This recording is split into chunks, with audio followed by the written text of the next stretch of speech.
May naging reaksyon ng aktor na si Sandro Mulak sa binitawang statement ng abogado ni Rita Daniela na si Attorney Maggie Garduque. Sa hindi nakakaalam, ang abogado ni Rita Daniela ay abogado din ng mga umunoy ng halay kay Sandro Mulak na si Dode Cruz at Jojo Nones. Base sa naging statement ni Attorney Garduque ay hindi madali para kay Rita o sa ibang babae na isa publiko at kasuhan ng taong ginawan sila ng hindi maganda.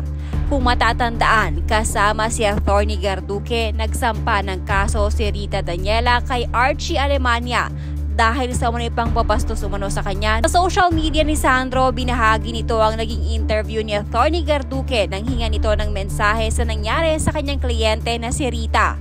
Sa ibaba naman ay ang naging statement din ni Attorney Garduque sa kliyente niyang sila Nones at Cruz.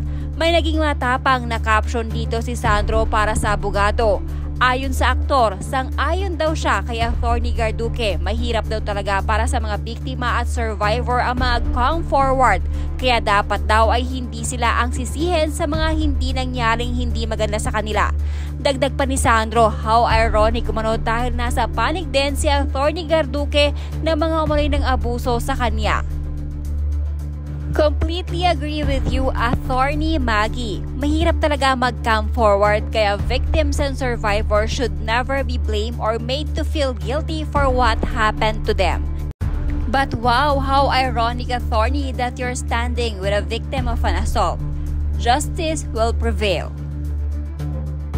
Samantala, labis-labis naman ang pasasalamat ni Sandro Mulak dahil sa formal ng sinampa ng DOJ ang kaso nito laban kay Nones at Cruz.